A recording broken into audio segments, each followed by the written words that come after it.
If you think the Appalachian Mountains only hide old trails and forgotten cabins, you are wrong. They remember betrayal.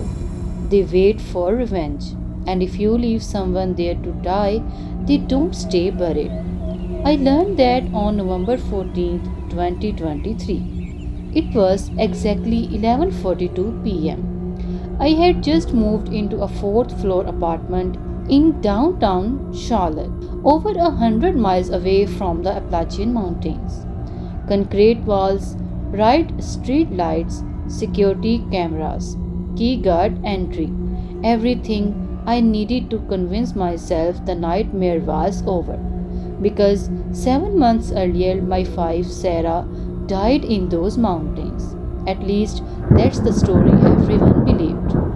I told the police she wandered onto the trail while I drove into town. I cried during interviews. I stood beside her coffin. Everyone called me a grieving husband. What I never admitted was that we had fought. I took the jeep keys so she couldn't leave. I knew an ice storm was rolling over the mountains.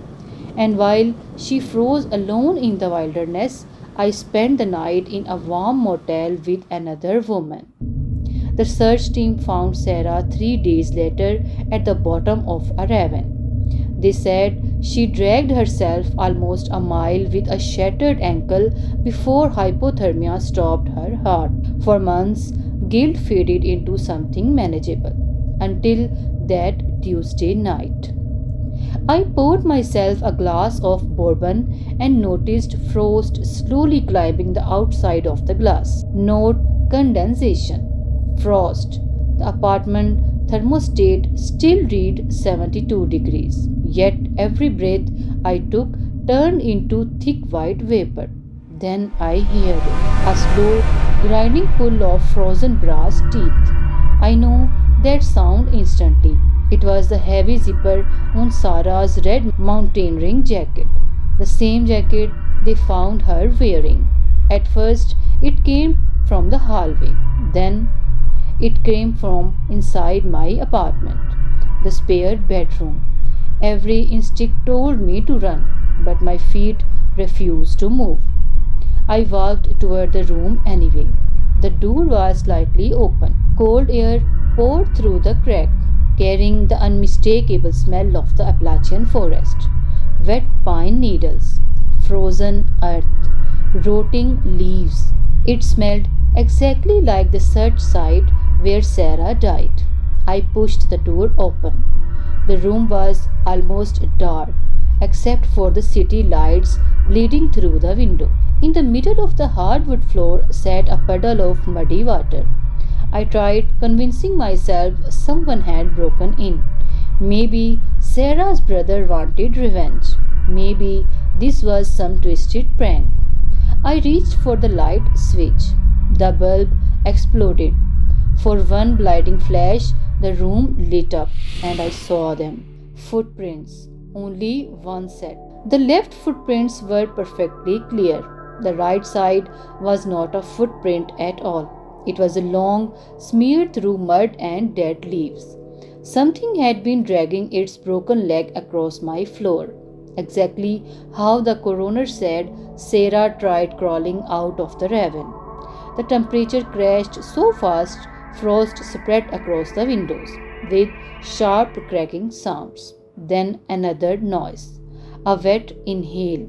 Not supernatural, not ghostly, human. The desperate sound of frozen lungs trying to breathe. Then a heavy hand struck the closet floor. Another dragging scrap followed. Closer. The zipper. Then another step. Closer. I slammed the bedroom door and ran. I locked myself inside the bathroom and called 911. While waiting for the operator to answer, I heard it outside the bathroom. Drag, step, drag, step. Then silence. A single icy knock landed on the bathroom door. 3 slow taps.